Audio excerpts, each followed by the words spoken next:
민수기 35장 9절에서부터 15절까지의 말씀인데요. 우리 한 절씩 교독하시고요. 마지막 절 15절은 우리 함께 읽겠습니다. 제가 먼저 9절을 읽습니다.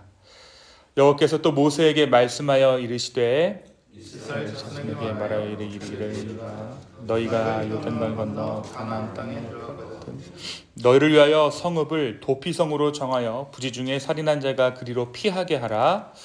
너희가 복수할 자에게 도피할 성을 삼아 살인자가 회중 앞에 서서 훈계를 받기 까지 죽지 않게 하기 위함이니라.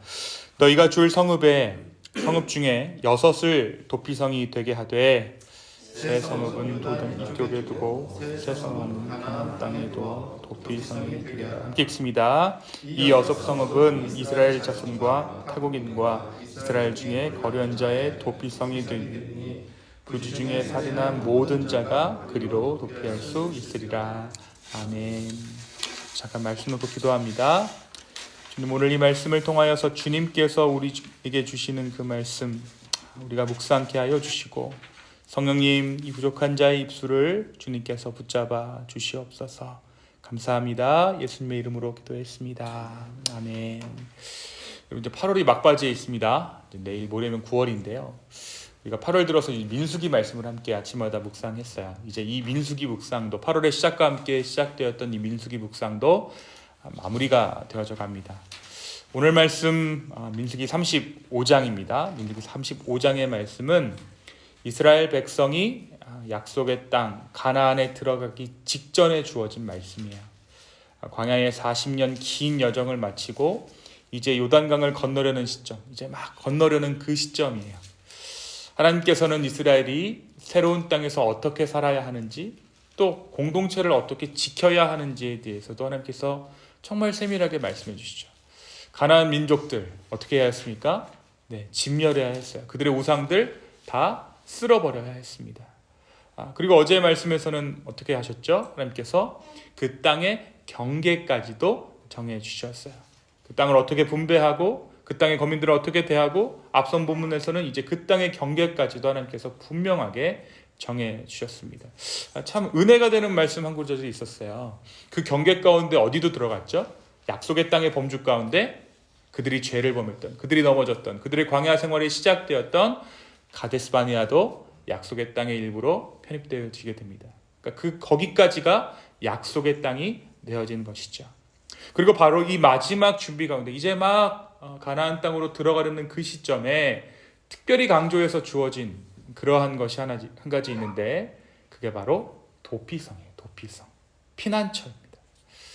그렇다면 왜 하나님께서는 이 도피성 제도를 이스라엘 가운데 말씀해 주셨는가? 첫 번째로 이 도피성은 세상이 돌아가는 방식과는 다른 삶의 방식이었던 거예요. 하나님 나라의 방식. 당시 사회는 어떻게 했냐면 당한 대로 되갚아주는 복수의 원리가 강하게 지배했습니다. 고대 근동사회 하면 여러분 뭐 생각나세요? 그들의 법전이 뭐에 근거하고 있습니까? 함무라비 법전. 눈에는 눈이요, 이에는 이. 그러니까 복수해 주는 거야. 피해는 피로 갚는. 그렇죠?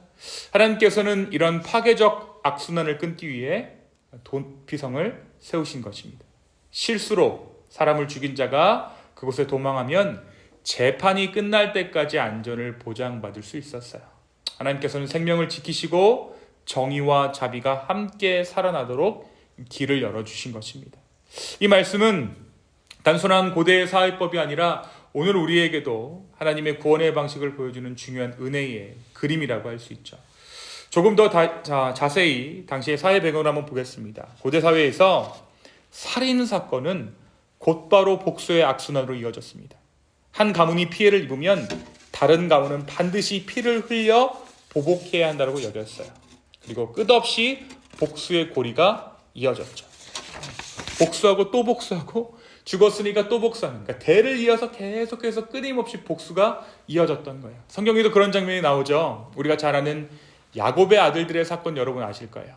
세겜 땅에서 디나가 수치를 당했을 때 야곱의 아들들이 분노해서 성읍 사람들을 어떻게 합니까? 사륙합니다. 이 한 사건으로 가문과 가문이 충돌했고 결국은 공동체 전체가 큰 상처를 입게 됐죠. 이때 주종자였던 시므온과 레위는 야곱에게 큰 질책을 받게 됩니다. 야곱이 이제 마지막에 죽을 때 열조에게로 돌아갈 때 아들들에게 이제 안수할 때 시므온과 레위의 이때 이것을 범죄라고 규정하게 되는 거예요. 이처럼 당시의 복수의 문화 가운데 실수로 사람을 죽였더라도 그 과실치사 하나로 온 일가가 말살되는 일들이 그 당시 사회 가운데 있었다는 거예요. 사람 하나 잘못 죽이면 온 일가가 패가망신하는. 하나님께서는 이스라엘 가운데 이러한 파괴적인 악순환을 멈추게 하셨습니다. 이 도피성을 통해서 정의와 자비가 그 땅 가운데 동시에 실현되는 것입니다. 여러분, 고의적 살인은 어떻습니까? 고의적 살인은 도피성에 못 들어가요. 사람을 일부러 죽이면 들어갈 수 없습니다. 이것이 무엇을 의미하죠? 네, 정의. 그렇죠? 정의가 존중되는 거예요. 근데 실수로 일어난 죽음은 도피성에서 어떻게 됩니까? 생명을 보존받을 수 있어요. 이건 뭐죠? 자비입니다. 정의와 자비가 함께 공존하는 것. 그것이 도피성이었다라는 거예요. 우리가 어떻게 생각하냐면 정의와 자비는 공존할 수 없다라고 생각하는 것이 당시 사람들의 문화였고 생각이었어요. 이 둘은 공존할 수 없어. 정의가 있는 곳에는 자비가 있을 수 없고 자비가 있는 곳에는 정의가 있을 수 없어라고 이야기했죠. 우리도 그렇게 생각하는 것 같아요. 심판이 있는 곳에 자비가 있을 수 없고 자비가 있는 곳에 심판이 있을 수 없다. 그런데 하나님께서는 이 정의와 자비가 충돌하는 상황에서 제3의 길을 열어주신 거예요. 그것은 복수도 방임도 아닌 구원에 이르게 되는 정의의 실현이었습니다. 흑이 아니면 백, 참이 아니면 거짓이라는 이분법이 점철된 세상에서 하나님은 은혜라는 것으로 정의와 자비가 공존하는 제3의 길을 내신 것이죠. 하나님께서는 단순히 추상적인 법만 인간에게 던져주신 것이 아닙니다. 자, 이제 내가 너에게 법을 세웠으니까 너희가 알아서 지켜라. 어기면 처벌이다. 이러한 식으로 무책임하게 방치하지 않으셨어요. 오히려 약한 자를 보호하시고 공동체가 파괴되지 않도록 구체적인 이런 도피성과 같은 장치를 그들 가운데 허락해 주십니다. 여러분, 우리의 삶도 마찬가지죠. 우리의 삶 속에서도 실제적인 피난처가 되어주시는 주님이십니다. 억울하게 쫓기는 자가 성읍의 문을 두드릴 때 그는 그곳에서 심판을 받기까지 안전을 보장받았습니다. 이것은 하나님께서 우리의 일상 속 억울함과 실수 그리고 연약함 가운데서도 늘 피할 길을 주신다는 강력한 상징이 되는 거예요. 여러분, 우리는 어떻습니까? 겉으로 드러나는 것으로 진위를 파악해요. 아, 저거 저렇게 했으니까 저 사람 저게 진위인가 보다. 근데 어떨 때는 우리가 어떻습니까? 정말 본의 아니게 저 사람에게 상처 주는 말들을 할 수가 있잖아요. 왜 우리가 보통 상처 주는 말을 합니까? 내 인생을 충실히 살아서 그래요. 내 어떤 지난 과거와 내 가정 환경 속에서는 이것을 그렇게밖에 생각할 수 없는 거죠. 나는 그냥 그렇게 성장받은 것뿐이에요. 그렇게 하다 보니까 다른 환경에서 자라온 사람들에게 본의 아니게 상처가 주는 일이 있다는 거죠. 근데 문제는 뭐냐면 그 상처가 주는 일을 상대방이 진의로 받아들인다는 거예요. 바로 그때 우리 주님이 피난처가 되어주십니다. 뭐가 본질인지 무엇이 진의인지를 우리 주님은 알고 계신다라는 거예요. 여러분, 이제 우리는 이렇게 질문할 수 있을 거예요. 오늘 이 도피성이 단지 옛날의 법률이라면 오늘 우리에게 무슨 의미가 있을까? 답은 분명하죠. 누가 우리의 도피성 되어주십니까? 예수님이 우리의 도피성 되어주십니다. 히브리서 6장 18절은 이렇게 이야기합니다. 도망하여 앞에 있는 소망을 잡으려고 하는 우리로 큰 위로를 받게 하려 하십니다. 도망해서 우리를 피난민으로 규정하는 거예요. 도망해서 앞에 있는 소망을 잡으려고 하는 우리로 하여금 큰 위로를 받게 하려 하심이라. 누구로 말미암아? 예수 그리스도의 복음으로 말미암아. 우리 예수님 믿는 사람들은 어떻습니까? 떳떳하게 내가 예수를 믿어.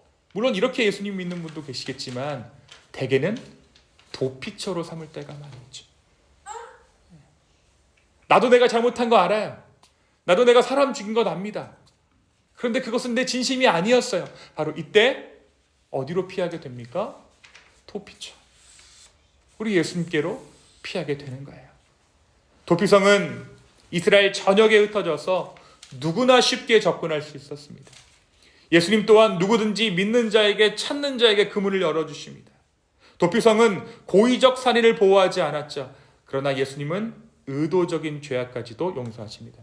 오늘 도피성 말씀해 보니까 몇 개라고 기록되어져 있습니까? 6개. 완전 수는 몇이죠? 7이죠. 근데 몇 개 모자라요? 하나 모자라요. 그러니까 도피성은 온전한 제도가 아니었어요. 왜요? 고의적으로 죽인 사람은 보호할 수 없잖아요. 예수님 어때요? 설령 고의적으로 내가 죄를 범했더라도 의도적인 죄악까지도 용서하신 분이 누구입니까? 우리 예수님이에요. 십자가의 보혈로 전적인 은혜를 베푸셨다는 거예요. 도피성은 언제까지 사람을 보호할 수 있습니까? 재판 결과가 나올 때까지 보호해 주는 것이 도피성이었어요. 예수님은 언제까지 우리를 보호하십니까? 이 세상 끝날까지. 완전하신 도피성이 되어주신 분이 바로 우리 예수님이세요. 우리의 대제사장 되신 예수님은 영원히 살아계시며 영원한 피난처가 되어주십니다. 그러니까 이 구약의 도피성은 그림자이고 그리스도는 실체인 것이죠. 여러분, 이 세상에는요, 제가 그렇게 오래 산 것은 아니지만 거대한 체인이 있더라고요. 거대한 그 체인, 에코시스템이라고 그러는데 사슬이 존재하더라고요. 그것이 뭐냐면 실수하면 도태된다. 그죠? 그리고 힘과 능력이 있으면 얼마든지 누릴 수 있다는 사실이에요. 그래서 내가 당한 만큼 반드시 갚아줘야지만 내가 살아남을 수 있다. 내 행복을 누릴 수 있다. 그것이 내 능력이다라고 생각합니다. 갚아주지 못하면 사람들은 스스로를 무능력하다라고 여기기도 하죠. 어쩌면 우리가 끊임없이 힘과 능력을 추구하는 이유도 바로 여기에 있습니다. 우리가 왜 나이 먹어서까지 내 힘을 다른 사람들에게 보이며 살아가야 하는가? 늙어서 힘 빠진 모습을 왜 보여주기 싫은가? 이 사슬이 있기 때문에. 그렇죠? 그러나 하나님께서는 이 세상의 방식대로 살아가는 사람들이 아니라고 말씀하세요. 우리가 하나님의 백성들은 이 세상의 방식에 그 체인에 들어가 있는 사람이 아니라고 말씀하십니다. 우리는 복수와 힘의 논리를 끊어내고 은혜와 용서의 길을 보여줘야 하는 거예요. 누군가를 정죄하는 대신에 품어주고 실수한 일을 끝까지 지켜주고 약한 자들에게 피난처가 되어주는 삶. 그것이 바로 오늘 우리가 이 땅에서 살아내야 할 도피성과 같은 삶입니다. 저와 여러분이 누군가에게 도피성이 되어야 되는 거예요. 우리는 죄와 죽음의 사슬을 끊어내는 존재로 부름받았습니다. 우리의 말이 정죄가 아니라 위로가 되어야 합니다. 우리의 교회가 사람을 밀어내는 곳이 아니라 피난처가 되어야 합니다. 우리의 삶이 복수와 미움의 고리를 끊고 용서와 화해의 길을 열어야 합니다. 교회 안에서는 멈춰야 돼요. 우리한테 오면 그 소문은 끝나야 됩니다. 한 사람을 죽이려고 사람들이 소문을 막 만들어요. 근데 그 사슬이 계속해서 해서 나까지 딱 왔어요. 그 도피성된 나는 어떻게 해야 됩니까? 그 끊어야 되는 거예요. 그것이 도피성이에요. 복수가 꼬리에 꼬리를 무는 세상 가운데 그 복수의 순환이 끊어지는 그 지점이 어디입니까? 도피성이었어요. 우리가 도피성이 되어야 된다는 것이죠. 또 한 가지, 오늘 말씀 가운데 붙잡는 것은 우리가 왜 도피성이 되어질 수 있었는가 하는 것을 기억하는 겁니다. 그것은 우리의 영원한 도피성이 되어주신 예수님 때문이에요. 누가 우리의 도피성 되십니까? 예수님이에요. 육아가 힘들 때, 남편이랑 힘들 때 우리가 누구를 바라봐야 되죠? 예수님 바라봐야 돼요. 내가 억울한 누명을 썼을 때 누구 바라봐야 합니까? 예수님 바라봐야 합니다. 신앙 가운데 슬럼프가 찾아왔을 때 누구 바라봐야 합니까? 교회 목사를 바라보는 것이 아니라, 교회 누군가를 바라보는 것이 아니라 영원한 도피처 되신 우리 예수님 바라봐야 돼요. 여러분, 도피성이 어땠냐면 이스라엘 지역이 이렇게 길게 있으면 6군데를 세워서 어디나 짧은 거리를 유지할 수 있게끔 했어요. 그 말이 뭐냐면 언제 어디서나 찾을 수 있다라는 거예요. 언제 어디서 일을 하다가도, 살림을 하다가도, 사람을 만나다가도, 순식간에 내 마음이 어두워지는 그때에 내 마음이 불이 꺼져가는 그때에 우리가 예수님을 찾아야 한다는 것입니다. 사랑하는 기쁨의 교회 성도 여러분, 오늘 우리에게 주어진 부르심은 분명합니다. 우리가 도피성이 되어야 합니다. 그리고 우리로 하여금 도피서명의 사명을 주신 그 예수님을 기억해야 합니다. 오늘 이 아침 이 도피처 되신 예수님을 찾는 저와 여러분 되었으면 좋겠습니다. 그리고 다시 한번 내 삶이 도피성 되었음을 인정하며 나아갈 수 있는 저와 여러분의 복된 이 아침 되기를 예수님의 이름으로 축원합니다. 하나님께 기도하시겠습니다. 사랑과 은혜의 주님 감사합니다. 오늘 이 아침 도피성 되신 예수님을 찾습니다. 성령님 우리 가운데 함께하여 주시고 오늘 이 아침 마음 가운데 위로가 필요한 자들 있다면 성령님이 임하셔서 그 마음 위로하여 주십시오. 아버지 이 아침 주의 은혜를 구합니다. 주여 우리 가운데 함께하여 주시옵소서. 감사합니다. 예수님의 이름으로 기도했습니다. 아멘.